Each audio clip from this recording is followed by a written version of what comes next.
Hoy vamos a meternos de lleno en una historia fascinante y bastante compleja, la verdad, cómo ha evolucionado el derecho en Rusia a lo largo de nada menos que un milenio.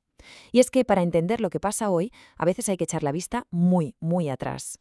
A ver, esta frase hay que pararse a pensarla un poco, ¿eh? La dijo un fiscal en plena era estalinista.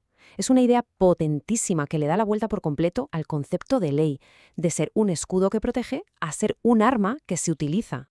Entonces, la gran pregunta es esa, ¿no? ¿Cómo se llega a este punto? ¿Cómo es posible que la ley, que se supone que está para protegernos, se convierta en un arma? Pues para encontrar la respuesta no nos vale con mirar el siglo XX. No, no, hay que ir mucho más profundo, a las mismísimas raíces de la historia rusa. Así que, venga, vamos a empezar este viaje en un momento decisivo, un punto de inflexión que, sin que nadie lo supiera entonces, iba a marcar el destino de Rusia y su forma de entender la ley para siempre. Y aquí está la primera gran diferencia con lo que pasaba, por ejemplo, en Europa occidental. Mientras allí se heredaba el derecho romano, Rusia construyó su sistema sobre dos cimientos muy diferentes. Por un lado, la fe ortodoxa que venía de Bizancio y, por otro, un conjunto de costumbres locales muy, muy arraigadas. Y si hay que poner una fecha que lo marca todo, es esta, el 988. El príncipe Vladimiro de Kiev buscaba una religión que le sirviera para unificar a su gente, y cuenta la historia que quedó tan alucinado con la grandeza de Constantinopla que eligió el cristianismo ortodoxo. Esa sola decisión ató el futuro de Rusia cultural y legalmente a Bizancio.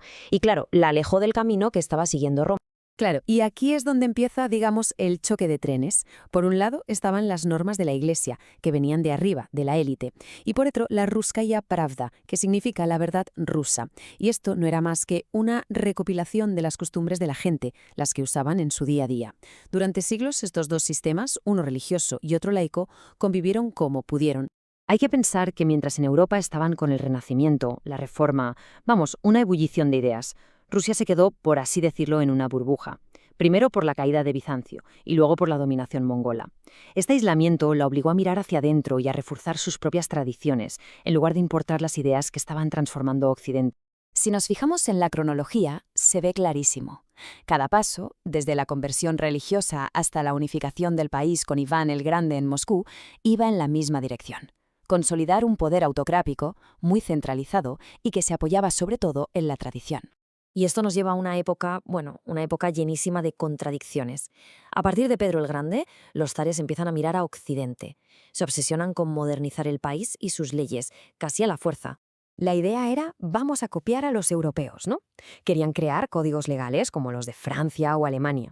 La gente de la élite se iba a estudiar fuera, pero claro, una cosa es estudiar esas ideas y otra muy distinta es intentar aplicarlas en la realidad rusa. Y eso resultó ser, casi imposible. ¿Y por qué no funcionó? ¿Por qué todos estos intentos se quedaron en nada? Pues porque chocaron contra un muro, pero un muro gigantesco. Primero, el poder del zar era absoluto, estaba por encima de cualquier ley. Segundo, las costumbres de la gente de a pie tenían muchísima fuerza. Y para rematar, el país estaba casi siempre en guerra. Era la tormenta perfecta para que nada cambiara. Llegamos a 1906. Ojo con este año, porque aquí pasa algo que parece que lo va a cambiar todo. Después de una derrota militar humillante contra Japón, la presión en la calle era tan bestial que el zar no tuvo más remedio que ceder y aprobar la primera constitución de la historia de Rusia. Pero, ¿qué pasó? Pues que al final todo fue un espejismo, papel mojado. La constitución era, como se suele decir, letra muerta. La autoridad del zar seguía estando por encima de todo, por encima de la ley y del nuevo parlamento. Ninguna ley se aprobaba si él no la firmaba. O sea que en la práctica, esa constitución nació ya sin poder real. Y claro, con este panorama llegamos al punto de no retorno, la ruptura total. La Primera Guerra Mundial fue ya la gota que colmó el vaso. El imperio se vino abajo y los bolcheviques aprovecharon para tomar el poder. Para que nos hagamos una idea, el sistema legal que había justo antes de la revolución era un auténtico caos.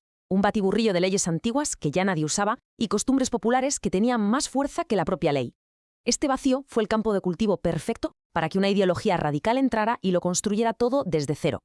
Y en medio de ese vacío, los soviéticos introducen un concepto que lo dinamita todo: la conciencia revolucionaria. ¿Qué significaba esto? Muy sencillo, que la lealtad a la ideología del Partido Comunista estaba por encima de cualquier ley. La justicia dejó de ser justicia para convertirse en una herramienta política.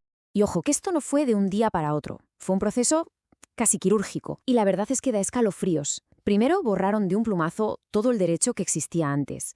Luego eliminaron garantías básicas, como que no se puede castigar a alguien por algo que no sea delito. E incluso permitieron castigar por analogía, o sea, por hacer algo parecido a un delito. Y ya finalmente, con Stalin, la ley se convirtió, sin tapujos, en una máquina de terror para controlar a todo el mundo. Bueno, y después de este viaje de 1000 años, ¿a dónde hemos llegado? Pues de vuelta al principio. Y es que la historia del derecho ruso no es solo una anécdota del pasado, deja unos patrones que, curiosamente, se repiten. ¿Recuerdan la frase del principio? Esa de «la ley es el arma del pueblo». Pues ahora se entiende perfectamente, ¿verdad? Es la culminación de un proceso histórico larguísimo en el que la ley no se pensó para limitar el poder, sino para servir a ese poder. Al final, si tuviéramos que quedarnos con algo, sería con esto.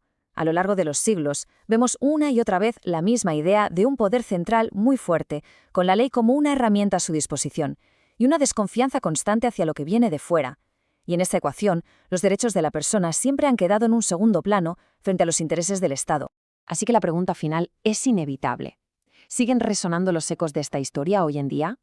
Comprender este profundo ADN jurídico que se ha ido forjando durante 1000 años de aislamiento, autocracia y revolución es clave para analizar no solo el pasado, sino también muchas cosas que pasan en el presente, porque la historia al final nunca es solo cosa del pasado.